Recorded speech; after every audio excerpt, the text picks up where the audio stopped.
Hello everyone and welcome again to psycho. इस video में हम इलेक्ट्रिसिटी का पार्ट 2 देखेंगे। इससे पहले मैंने आपको पार्ट 1 करवाया था जिसमें मैंने आपको बेसिक टर्म्स एंड कुछ फॉर्मूलेस को बताया था। ठीक है, ये जो चैप्टर है यूके ट्रिपल एससी का फेवरेट चैप्टर है। फेवरेट का मतलब कि यूके ट्रिपल एससी इस चैप्टर से बहुत ज़्यादा क्वेश्चन पूछता है। ठीक है, मतलब कि क्वेश्चन 100% पूछेगा ही पूछेगा। तो आपके एग्जाम में भी 2 से 3 क्वेश्चन आ सकते हैं इस चैप्टर से। ठीक है, और ये चैप्टर खुद में बहुत बड़ा है। ठीक है, इसलिए मैंने इसे 2 पार्ट में कवर किया है। ओके, पहला पार्ट मैंने आपको ऑलरेडी करवा दिया था। यदि आपने उसे नहीं देखा तो डिस्क्रिप्शन में उसका लिंक मिल जाएगा, आप उसे भी देख सकते हो। ठीक है, तो ये चैप्टर आपके दोनों एग्जाम लैब असिस्टेंट और आपके दूरसंचार दोनों के लिए बहुत ज़्यादा इंपॉर्टेंट है। ठीक है, और इस चैप्टर से 100% क्वेश्चन आएंगे। ठीक है, इस चैप्टर से भी आपका 100% क्वेश्चन आएगा ही आएगा। ठीक है, तो इस चैप्टर को अच्छे से करके जाना। ठीक, आज की इस वीडियो में हम मेन 2 टॉपिक्स को देखेंगे और इसके साथ आपका चैप्टर खत्म हो जाएगा। एक तो देखेंगे कैपेसिटर, कैपेसिटर बच गया है। ठीक है, कैपेसिटर के बारे में देखेंगे। कैपेसिटर के बारे में आपके सिलेबस में 4 चीज़ें हैं। कौन कौन सी 4 चीज़ें? एक तो है पैरेलल प्लेट कैपेसिटर, ठीक है, और विद और विदाउट प्लेट। ठीक है, एक प्लेट के साथ है और एक विदाउट प्लेट के साथ, तो दोनों देखेंगे। फिर है आपका कैपेसिटर में जो एनर्जी होती है वो, और 4th चीज़ है आपका कॉम्बिनेशन ऑफ कैपेसिटर। ठीक है, ये 4 चीज़ें।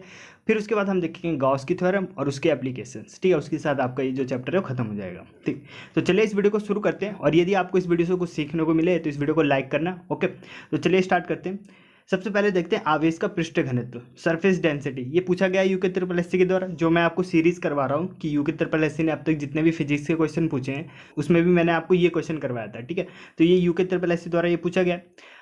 आवेश का पृष्ठ घनत्व क्या होता है, यानी सरफेस डेंसिटी ऑफ चार्ज क्या होता है, बताया था मैंने आपको। जैसे ये कोई सरफेस है, ओके, इसका हमने यूनिट एरिया निकाला है, एकांक क्षेत्रफल निकाला। अब एकांक क्षेत्रफल पे जितना भी चार्ज होगा उसी को हम बोलते हैं आवेश का पृष्ठ घनत्व, surface density of charge. Okay, इसको हम किससे रिप्रेजेंट करते हैं? छोटे वाले सिग्मा से। ठीक है, और इसका फॉर्मूला क्या बन जाएगा? छोटा सिग्मा क्यू बाई ए जहाँ पे क्या है? एरिया है। ठीक है, और क्यू क्या है? चार्ज है। तो अगर आपकी इससे यूनिट पूछी जाए तो यूनिट क्या बनेगा? क्यू का क्या होता है? कुलाम, एरिया का क्या होता है? Metre square. तो कुलाम पर मीटर स्क्वायर इसका क्या बन जाएगा? यूनिट हो जाएगा। ठीक है, अब आगे देखिए समविभव पृष्ठ, इक्विपोटेंशियल सरफेस। इक्विपोटेंशियल सरफेस के बारे में मैंने आपको ऑलरेडी बता दिया था। ठीक है, जब मैं आपको पोटेंशियल डिफरेंस बता रहा था। तो इक्विपोटेंशियल सरफेस क्या होता है? ये सरफेस है, तो एक ऐसा सरफेस जहाँ पे प्रत्येक बिंदु पर विभव बराबर हो, यानी कि हर एक पॉइंट पे विभव क्या, विभव मतलब कि पोटेंशियल क्या हो? सेम हो। ठीक है, पोटेंशियल क्या हो? सेम हो। अब मैं आपसे एक क्वेश्चन पूछ रहा हूँ कि इक्विपोटेंशियल सरफेस पे अगर हम पोटेंशियल डिफरेंस निकालेंगे तो कितना आएगा?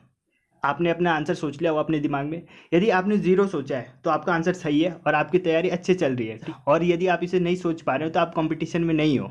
ठीक है, आपको ज़्यादा मेहनत करने की ज़रूरत है। तो इक्विपोटेंशियल सरफेस में अगर हम पोटेंशियल डिफरेंस मतलब कि ये जो हमारा विद्युत क्षेत्र है, विद्युत क्षेत्र के अंदर 2 बिंदुओं के बीच विभव का जो अंतर होता है उसे बोलते हैं विभवांतर, यानी पोटेंशियल डिफरेंस। अब इसके हर एक पॉइंट पे विभव तो सेम है, तो विभवांतर निकालेंगे तो क्या होगा? 0 होगा। ठीक है, तो समविभव पृष्ठ पे किन्हीं 2 बिंदुओं के बीच जो विभवांतर होता है वो क्या होता है? 0 होता है। ये भी ध्यान रखना है। अब आगे चलते हैं, हम अपने मेन टॉपिक पे आते हैं, संधारित्र यानी कि कैपेसिटर। संधारित्र बोलते हैं इसको हिंदी में। संधारित्र होता क्या है? देखिए, संधारित्र एक ऐसा समायोजन है जिसमें किसी चालक के आकार में परिवर्तन किए बिना उस पर आवेश की पर्याप्त मात्रा संचित की जा सकती है। ठीक है, ये एक ऐसा कॉम्बिनेशन है जिसमें हम किसी कंडक्टर यानी चालक के आकार, उसके साइज में कोई भी चेंज नहीं कर रहे हैं, लेकिन हम उस पर क्या करेंगे? आवेश की पर्याप्त मात्रा को स्टोर कर सकते हैं। तो संधारित्र का काम क्या होता है? चार्ज को स्टोर करने का। ठीक है, चार्ज को स्टोर करने का काम किसका होता है? कैपेसिटर का।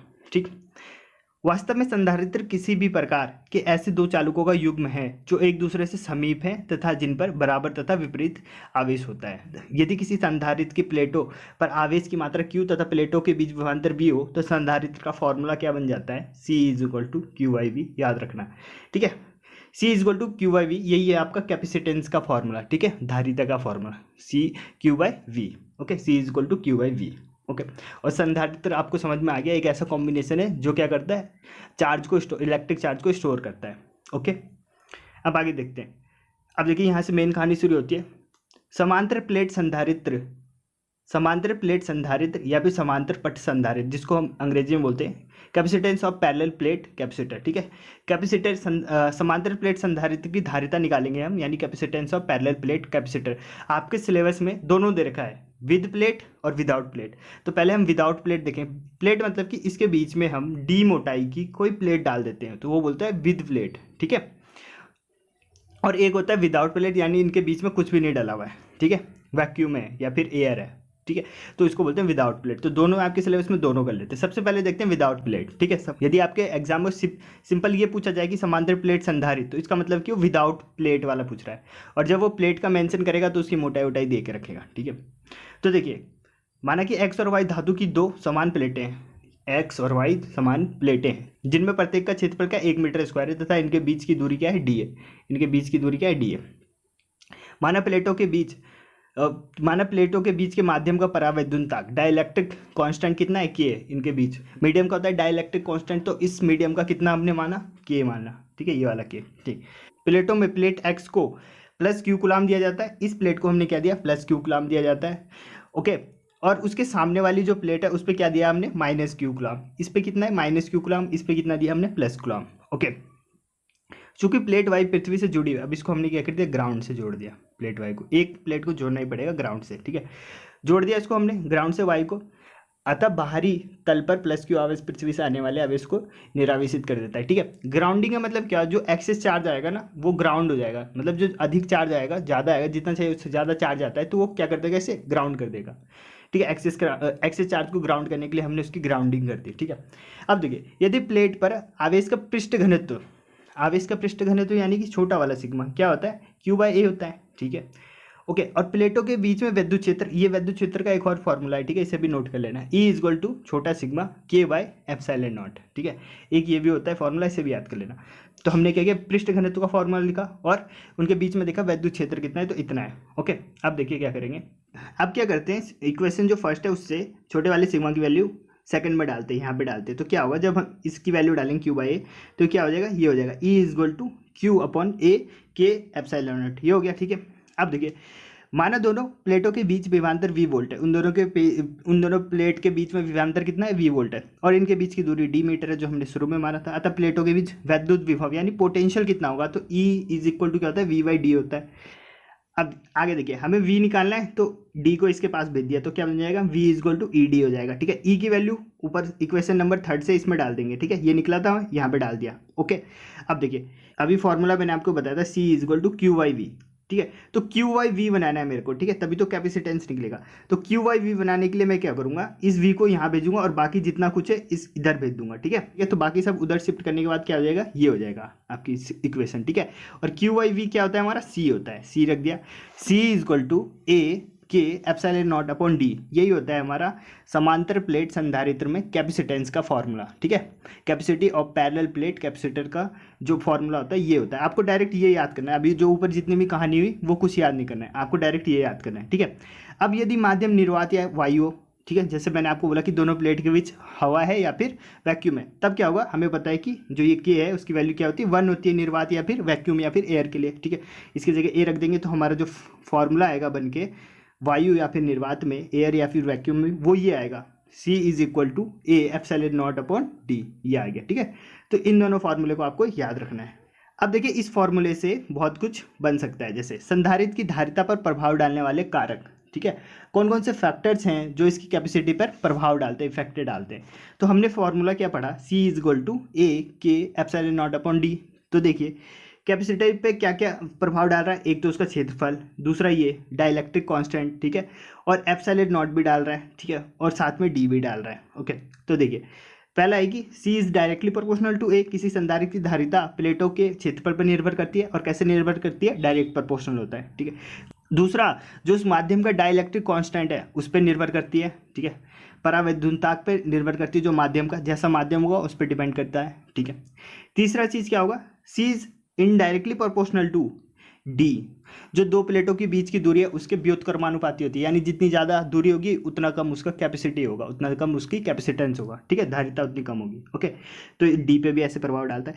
तो आपके एग्जाम में इसी टाइप के क्वेश्चंस बनते हैं, ठीक है। आपको मैं क्वेश्चंस करवा रहा हूँ, अभी आप वो सीरीज अगर देख रहे होंगे तो उसमें देखिएगा कि इसी टाइप के क्वेश्चन बनते हैं, कि जो उसकी ऐसे आएगा क्वेश्चन कि पैरेलल प्लेट कैपेसिटर की कैपेसिटी निम्न में से किसके इन्वर्सली प्रोपोर्शनल होती है, इस टाइप के क्वेश्चन बनते हैं वहाँ पे। और आपके ऑप्शन में रहेगा कि एरिया पे करता है, ठीक है, डाइलेक्ट्रिक कांस्टेंट पे करता है, या फिर उन दोनों के बीच की दूरी पे करता है, ठीक है।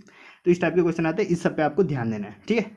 ये हो गया आपका parallel plate capacitor without plate. अब देखते हैं पैरेलल प्लेट कैपेसिटर की कैपेसिटी विद प्लेट। बीच में हमने एक प्लेट डाल दिया डी मोटाई की, डी नहीं टी मोटाई की, ठीक है। टी मोटाई की एक प्लेट डाल दिया, तब इसकी कैपेसिटी पे क्या इफेक्ट पड़ेगा देखते हैं। ठीक, ओके। तो अभी मैं आपको इसका डेरिवेशन नहीं करवा रहा हूँ, ठीक है, डेरिवेशन करवा के कोई फायदा नहीं है, डेरिवेशन आएगा नहीं आपके एग्जाम में। आपको अगर डेरिवेशन देखना है तो सेम ये पीडीएफ आपको कहाँ मिल जाएगा, टेलीग्राम ग्रुप पे और टेलीग्राम चैनल पे। पार्ट 1 की भी पीडीएफ शायद मैंने अपलोड नहीं किया, आपने किसी ने बोला भी नहीं अपलोड करने के लिए, तो दोनों की पीडीएफ मैं एक साथ कर दूंगा अपलोड, ठीक। तो आप उसमें से डेरिवेशन देख लेना, ओके।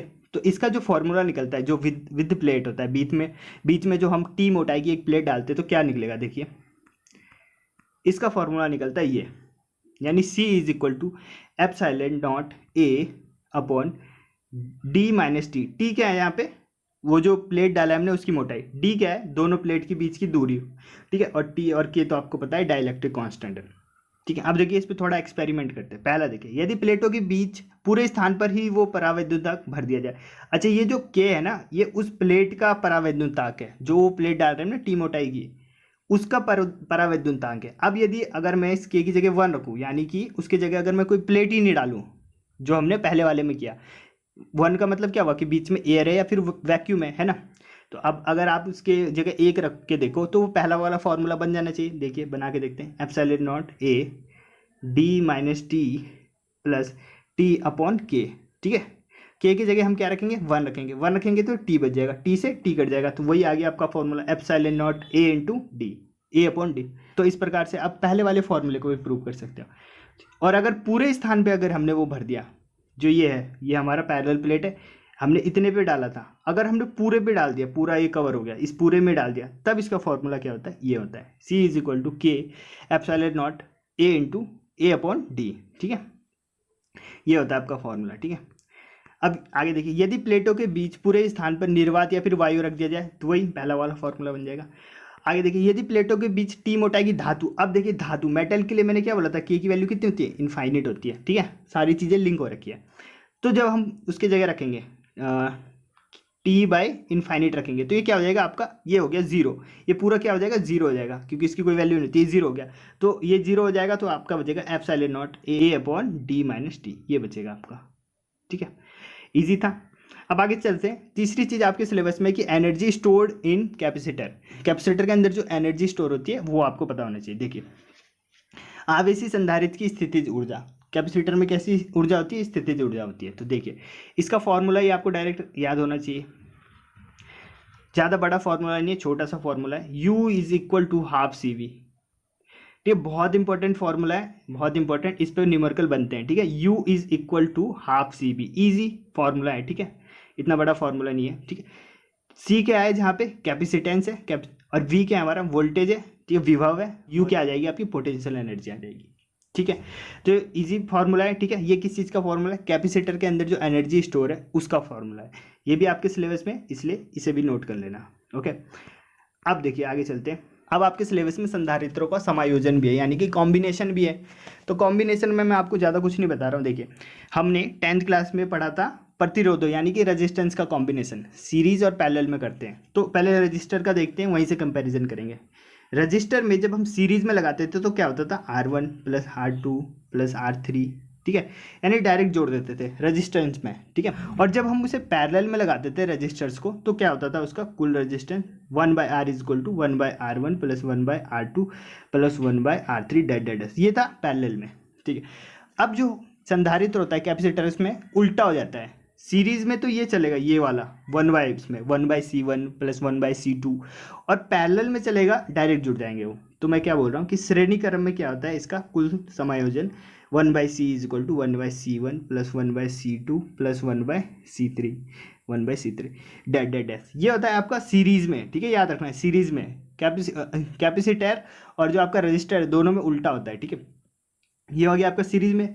और पैरेलल में, पैरेलल यानी कि समांतर क्रम में क्या होगा, सी, ये क्या है, कुल resistance is equal to C1 plus C2 plus C3 dash जितना भी है, ठीक है। तो ये हो गया आपका पैरेलल में, ठीक है, याद रहेगा आपको, बस यही याद रखना है। सीरीज में क्या होता है आपका, सीरीज में होता है आपका ये, सीरीज में होता है आपका 1/C is equal to 1/C1 plus 1/C2 plus 1/C3 dash जितने भी आपके कैपेसिटर लगे हुए हैं, ठीक है। और पैरेलल में देख लेते हैं, ये पैरेलल लगा रखा है, देखिए इसकी इमेज ऐसी है पैरेलल में। इसमें क्या होता है, इसका कुल समायोजन ये होता है C is equal to C1 plus C2 plus C3, ठीक है, ओके। अब आगे चलते हैं। कैपेसिटर हो गया हमारा। कैपेसिटर के जो 4 टॉपिक्स लिखे हुए हैं आपके सिलेबस में, चारों हमने कवर कर लिया। ओके, अब लेकिन एक चीज़ और है जो कि 12th की एनसीईआरटी में है, 12th की सिलेबस में, लेकिन आपके सिलेबस में नहीं दे रखा है। वो है आपका गोलीय संधारित्र, स्पेरिकल कैपेसिटर। स्पेरिकल कैपेसिटर की कैपेसिटी है नहीं आपके सिलेबस में, लेकिन ये 12th में काफ़ी इंपॉर्टेंट हुआ करता था। तो इसका आपने सीधे फॉर्मूला लिख लेना है। इसका फॉर्मूला ये होता है, स्पेरिकल कैपेसिटर का फॉर्मूला क्या होता है, C इज इक्वल टू 4πε0 के ए बी। ए क्या है यहाँ पे देखिए, मैं बताऊँ ए और बी क्या है, स्मॉल ए बी। ये आपको पहले डायग्राम दिखा देता हूँ। ये देखिए स्पेरिकल कैपेसिटर यानी गोलीय संधारित्र। गोलीय संधारित्र यानी गोला होगा, ठीक है। अब ये देखिए गोला, ठीक है। और इसमें 2 प्लेटें तो होती है, इसमें 2 प्लेटें होती है क्योंकि हमने इसके डेफिनेशन में भी पढ़ा था कि 2 प्लेटें होती है अलग अलग, एक प्लस वाला होता है एक माइनस वाला। तो एक प्लेट इसकी पॉजिटिव की और एक अंदर है, एक अंदर वाली प्लेट पॉजिटिव है, बाहर वाली क्या है नेगेटिव है, ठीक है। तो जो ये ए है, ए क्या है अंदर वाली प्लेट, ये जो ये प्लेट है ना इसकी रेडियस है, इसकी रेडियस है। ए क्या है अंदर वाली प्लेट की रेडियस, और बी क्या है स्मॉल बी, बाहर वाली प्लेट की रेडियस है, ठीक है। तो ये रेडियस है ए बी। ओके, तो यहाँ पे देखिए क्या था हमारा formula, C is equal to 4πε0 के ए बी क्या था अंदर वाली प्लेट की रेडियस, बी क्या है बाहर वाली प्लेट की radius, upon B minus A, ठीक है। इसे याद करना है, C इज इक्वल टू 4πε0 के into A B upon B minus A. Okay, अब यदि वैक्यूम और या फिर निर्वात हो तो क्या इस के की जगह 1 रख देंगे तो आपका फॉर्मूला बन जाएगा C is equal to 4πε0 A B upon B minus A B upon B minus A, ठीक है। ये फॉर्मूला बन गया। ओके, स्पेरिकल कैपेसिटर का था, ये आपके सिलेबस में है नहीं वैसे। आगे देखते हैं। ओके, कैपेसिटर हमने कर लिया। अब देखते हैं गॉस की थ्योरम, ठीक है। गॉस की थ्योरम को देखने से पहले हमें कुछ टर्मिनोलॉजी पता होनी चाहिए, जैसे इलेक्ट्रिक फ्लक्स क्या होता है। तो इलेक्ट्रिक फ्लक्स देखते हैं, वैद्युत फ्लक्स क्या होता है, किसी पृष्ठ से होकर जाने वाली वैद्युत फ्लक्स उस पृष्ठ से अभिलंबित गुजरने वाली कुल बल रेखाओं की संख्या के बराबर होता है। ये कोई पृष्ठ है, ठीक है। इस पृष्ठ से जितनी भी बल रेखाएं, बल रेखाओं के बारे में मैंने आपको बता दिया, इलेक्ट्रिक फोर्स लाइन, जितनी भी इलेक्ट्रिक फोर्स लाइन इसके परपेंडिकुलर जाएगी यानी लंबवत जाएगी 90 डिग्री पे, लंबवत, चाहे ऐसे में जाए चाहे ऐसे में जाए, लंबवत जाए, ठीक है। उसको क्या बोलते हैं हम, उसको हम क्या बोलते हैं, इलेक्ट्रिक फ्लक्स बोलते हैं, ठीक है। मैंने क्या बोला फिर से, किसी पृष्ठ से होकर जाने वाली वैद्युत फ्लक्स उस पृष्ठ से अभिलंबित, ये जो पृष्ठ है, ये जो सरफेस है, इस पृष्ठ से जो लंबवत जा रही है, अब 3D में आप इमेजिन नहीं कर सकते, ये पृष्ठ है इससे 90 डिग्री पे ऊपर की साइड जा रही है। अगर ये ऐसे में खड़े में तो इससे ऐसे में जा रही है, अगर ये ऐसे लेटे है तो इससे ऐसे में जा रही है, ठीक है। 90 डिग्री बन रहा है इनके बीच में। तो जितनी भी अभिलंबवत यानी परपेंडिकुलर इलेक्ट्रिक फोर्स लाइन, विद्युत बल रेखाएं जाती है, उसी को हम बोलते हैं इलेक्ट्रिक फ्लक्स। अर्थात हम कह सकते हैं वैद्युत क्षेत्र में स्थित किसी काल्पनिक पृष्ठ पर, और जो ये सरफेस है ये कहाँ पे होना चाहिए, इलेक्ट्रिक फील्ड में होना चाहिए। किसी काल्पनिक पृष्ठ पर वैद्युत फ्लक्स उस पृष्ठ से होकर गुजरने वाली बल रेखाओं की संख्या की माप है, ठीक है, जितने भी 90 डिग्री पे जाती है। और इसे किससे रिप्रेजेंट करते हैं, फाई ई से। फाई ई क्या है हमारा, इलेक्ट्रिक फ्लक्स है, ओके, इलेक्ट्रिक फ्लक्स है, ओके। अब देखिए आपको कुछ पता होना चाहिए, यदि वैद्युत क्षेत्र एक समान हो तथा संपूर्ण पृष्ठ एस के जो ये मान के चलते हैं कोई सरफेस है, ये क्या है, एस है, ठीक है, ये एस है, ठीक है। इस पृष्ठ से होकर गुजरने वाली वैद्युत फ्लक्स क्या होगी, ई एस होगी। फाई ई बराबर क्या होगा, ई एस।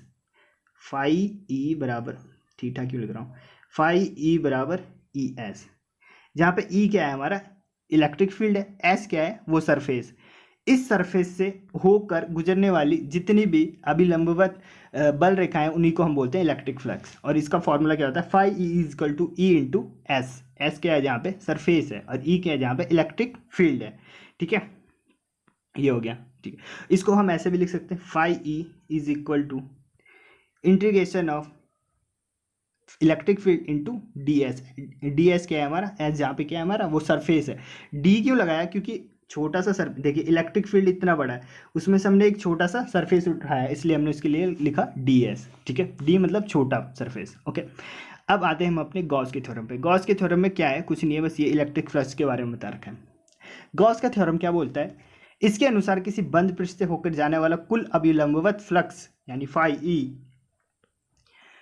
पृष्ठ द्वारा घिरे कुल आवेश का, पृष्ठ द्वारा, ये पृष्ठ है, इसके द्वारा कुल आवेश मान के चलते हैं क्यू, बड़ा वाला क्यू है, कुल आवेश का एप्सिलॉन नॉट गुना होता है। यानी जो ये फाई ई है वो इस क्यू का एप्सिलॉन नॉट गुना होता है। यही है हमारा गॉस लॉ, ठीक है। ये कोई सरफेस है, इस सरफेस में चार्जेस होंगे, टोटल चार्ज हमने मान लिया कितना है, कैपिटल क्यू है, ठीक है। और तो गाउस ने क्या बोला कि इस सरफेस से जितना भी इलेक्ट्रिक फ्लक्स जाएगा वो किसके बराबर होगा, इस जो टोटल चार्ज है उसका इनटू करेंगे अगर हम 1/ε0 से, तो इतना इलेक्ट्रिक फ्लक्स उससे गुजरेगा, ठीक है। यही है गाउस का थ्योरम। अतः हम कह सकते हैं कि phi E is equal to होगा 1/ε0 इंटू पृष्ठ द्वारा घिरा कुल आवेश, ठीक है। पृष्ठ द्वारा घिरा कुल आवेश हम कितना ले रहे हैं, कैपिटल क्यू ले रहे हैं, ठीक है। कैपिटल क्यू लिख देना है, स्मॉल क्यू मत लिखना, क्योंकि हम शुरू से स्मॉल क्यू को एक आवेश के रूप में रिप्रेजेंट कर रहे हैं, तो स्मॉल क्यू मत लिखना, कैपिटल क्यू लिख लेना, ठीक है। तो इसका फाइनल फॉर्मूला क्या होता है, गॉस के थ्योरम के अकॉर्डिंग फाई ई, मतलब गॉस ने बोला कि किसके बारे में बोला, इलेक्ट्रिक फ्लक्स के बारे में बोला कि इलेक्ट्रिक फ्लक्स क्या होगा, कितना होगा, यही बोला। तो electric flux is equal to, हमने एक और चीज़ पढ़ा, इलेक्ट्रिक फ्लक्स क्या होता है, क्लोज इंटीग्रेशन क्यों कर रहे हैं हम यहाँ पे, क्योंकि जो सरफेस है वो सरफेस क्या है, क्लोज सरफेस है, इसलिए हम इसका क्या कर रहे हैं, क्लोज इंटीग्रेशन कर रहे हैं, close integration of E into D S, ठीक है। इलेक्ट्रिक फ्लक्स में ये देख के आगे थे, ये होता है, ये बराबर होगा, यानी phi E is equal to close integration of E into D S is equal to, Gauss ने एक चीज़ और बोल दिया कि ε0 इंटू क्यू, ठीक है। ये हो गया हमारा किसका, इलेक्ट्रिक फ्लक्स, जिसको किसने डिफाइन किया है, गॉस ने, ठीक है। ये हो गया गॉस की थ्योरम। गॉस की थ्योरम कितना है, बस इतना है, phi is equal to 1/ε0 into Q, ये है गॉस की थ्योरम, ठीक है। अब गॉस की थ्योरम का सत्यापन करना जरूरी नहीं है, ठीक है। अगर आपको विश्वास नहीं है कि phi is equal to 1/ε0 into Q होता है, तो इस डेरिवेशन को देख लेना पीडीएफ से, ठीक है। ये है पीडीएफ, इसमें सब कुछ दे रखा है, ठीक है, देख लेना, इजी में हर एक स्टेप को समझा रखा है, आप देख सकते हो, ओके। अब आगे देखिए, अब देखते हैं हम गॉस के प्रमेय का एप्लीकेशन, गॉस के थ्योरम का एप्लीकेशन।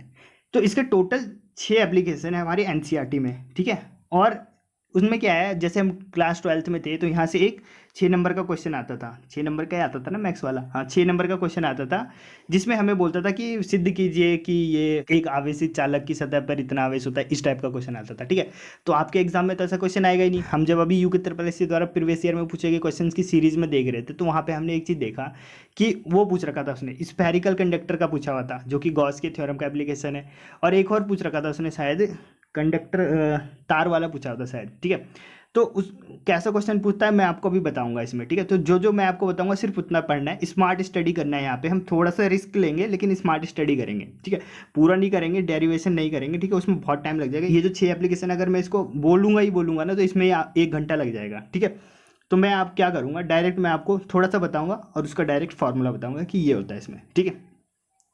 तो पहला एप्लीकेशन देखिए, गॉस के प्रमेय से कूलाम के नियम का सत्यापन। ये देखने की जरूरत नहीं है, क्योंकि हमें पता है कूलाम का नियम क्या होता है, F is equal to 1/4πε0 Q1 Q2 upon r², ठीक है।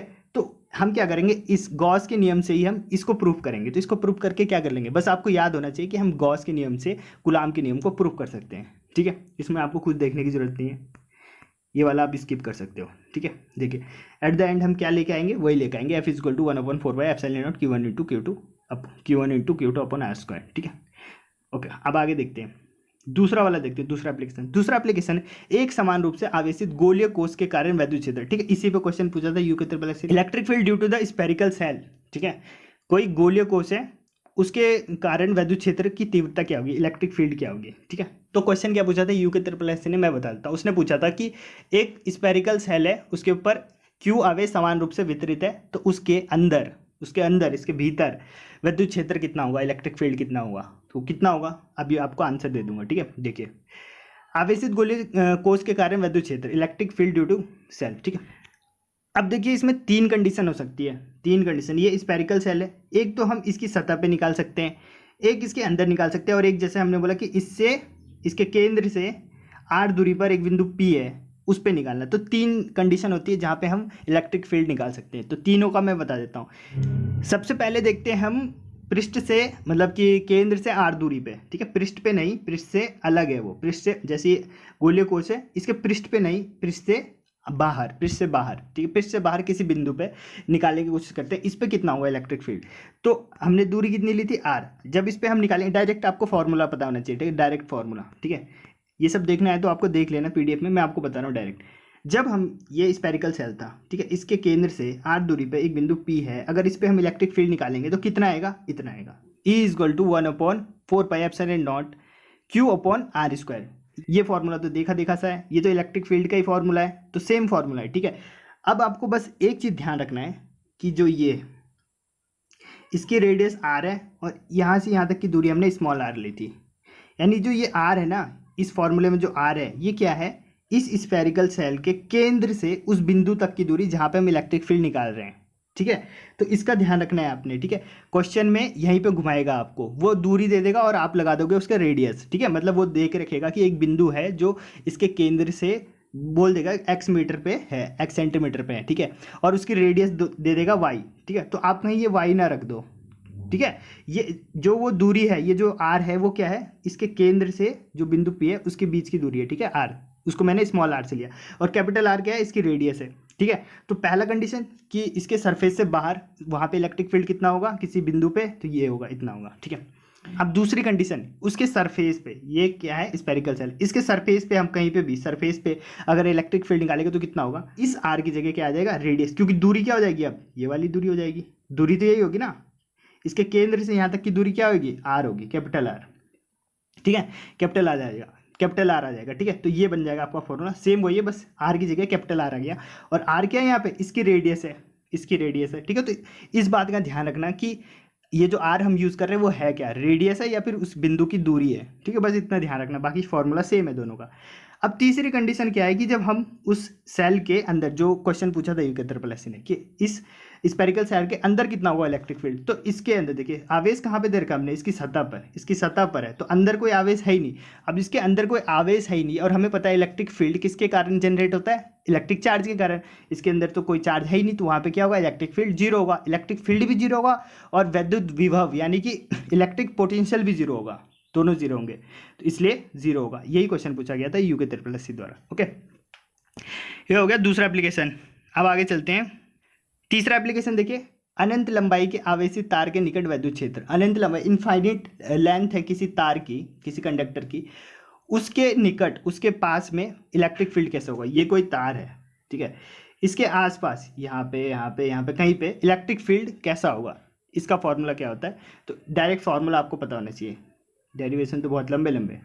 इसका फॉर्मूला होता है E इजक्वल टू 1/2π, ठीक है, याद रखना 2π, अभी तक 4π चल रहा था, 2π epsilon naught lambda upon r। अब पता होना चाहिए लैम्डा है क्या यहाँ पे, तो लैम्डा आपको बता देता हूँ लैम्डा है क्या यहाँ पे, लैम्डा ये रहा। यदि L लंबाई की तार पर आवेश Q हो तो रेखीय आवेश घनत्व, ये लैम्डा क्या है, रेखीय आवेश घनत्व है, ठीक है। डेंसिटी है कौन सी, लीनियर चार्ज डेंसिटी, क्या है, linear charge density, linear charge density है, और सरफेस डेंसिटी ऑफ चार्ज क्या था, वो था छोटा सिग्मा, ठीक है। तो ये ध्यान रखना है, ये सिंबल्स क्या है, लैम्डा को हमने किससे रिप्रेजेंट किया है यहाँ पे, लीनियर चार्ज डेंसिटी, जो क्या होता है लैम्डा इजक्वल टू Q/L, ठीक है। एकांक लंबाई पे जितना भी चार्ज होगा, एकांक लंबाई पे जितना भी चार्ज होगा उसको बोलते हैं लीनियर चार्ज डेंसिटी, ठीक है, लैम्डा। तो इसका जो फॉर्मूला होता है, तार के निकट कोई कंडक्टर है उसके निकट क्या होता है, इलेक्ट्रिक फील्ड कितना होता है, E is equal to 1/2π epsilon naught lambda upon r। Lambda क्या है, जहाँ पे लीनियर चार्ज डेंसिटी है, ठीक है। अगले देखते हैं, फोर्थ एप्लीकेशन क्या है, अनंत विस्तार की आवेशित पतली अचालक शीट के कारण विद्युत क्षेत्र की तीव्रता, ठीक है। शीट कैसी, अचालक, तो देखिए इसका भी आपको फॉर्मूला पता होना चाहिए, डायरेक्ट डेरिवेशन करने की जरूरत नहीं।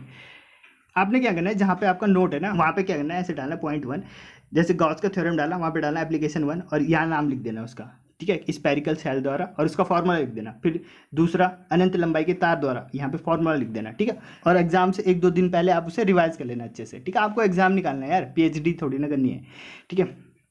हम क्या देख रहे थे, अनंत लंबाई, अनंत विस्तार की आवेशित पतली अचालक शीट के कारण विद्युत क्षेत्र की तीव्रता, ठीक है। तो इसका फॉर्मूला क्या होता है, इसका फॉर्मूला होता है आपका,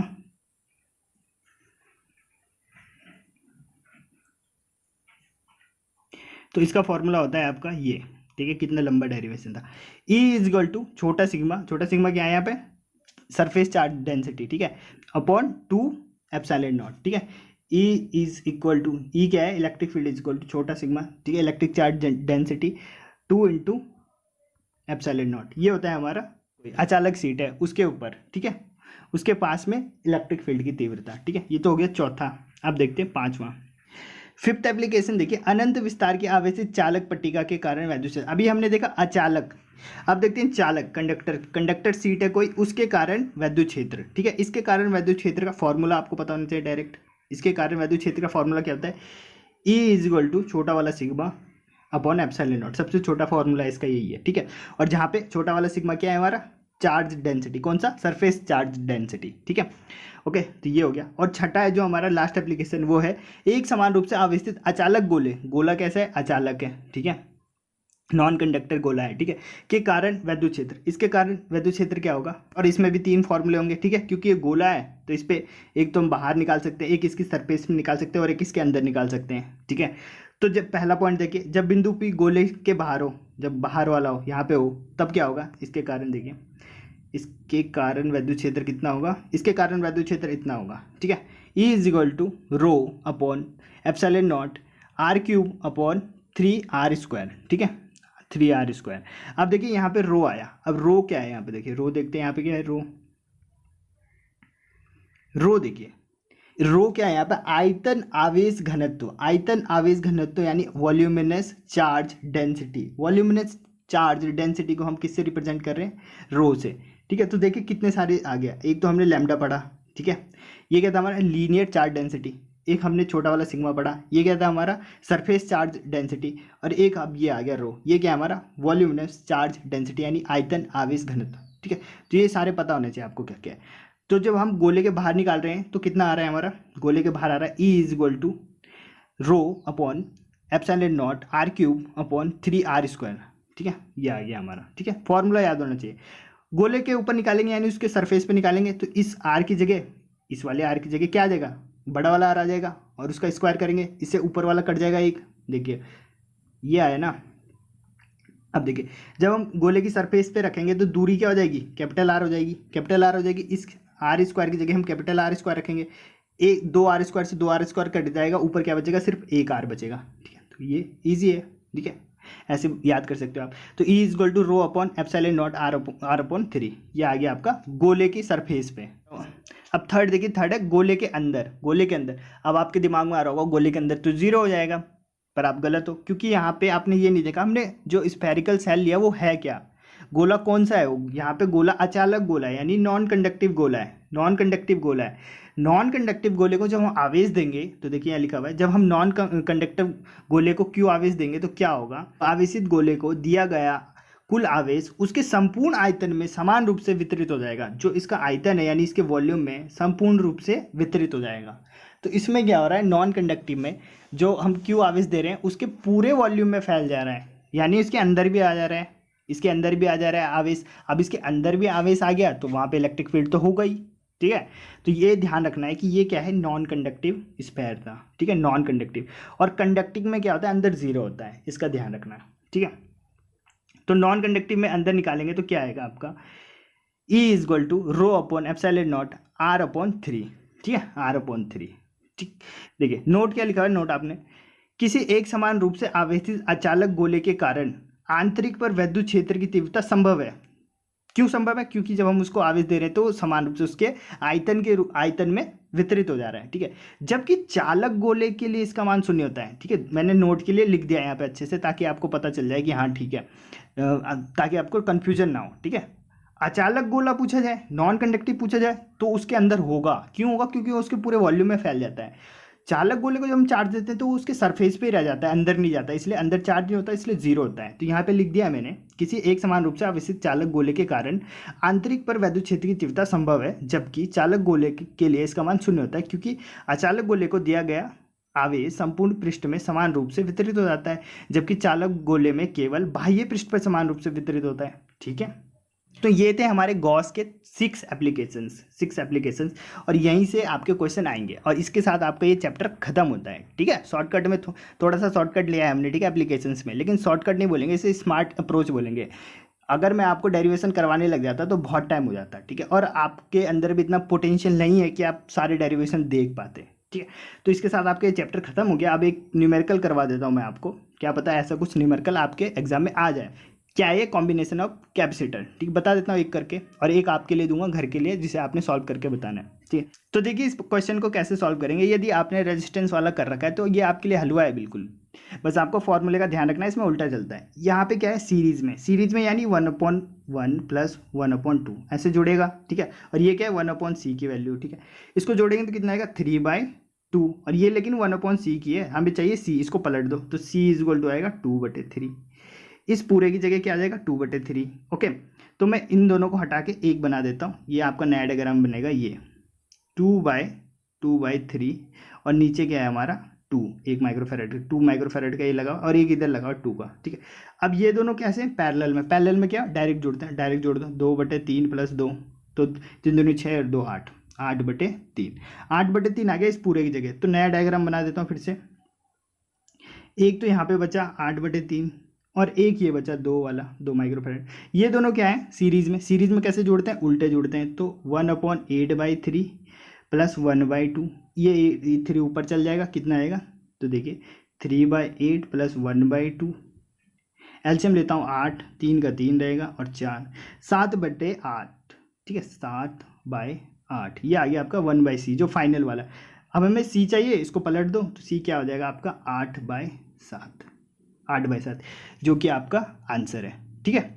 यही आपका राइट आंसर है, 8/7। ओके, 8/7 आपका राइट आंसर हो गया माइक्रोफैराड, ठीक। अब ये एक क्वेश्चन आपके लिए होमवर्क क्वेश्चन है, इसका आंसर जरूर देना भाई, जरूर देना, ठीक है, इसका आंसर, ठीक है। तो इसी के साथ ये वीडियो मैं यहीं पे खत्म करता हूँ। कमेंट के माध्यम से आप बताइए कि आपको ये वीडियो कैसी लगी। आपने इस वीडियो से कुछ सीखा है तो इस वीडियो को लाइक करें। मिलते हैं नेक्स्ट वीडियो में। जय हिंद।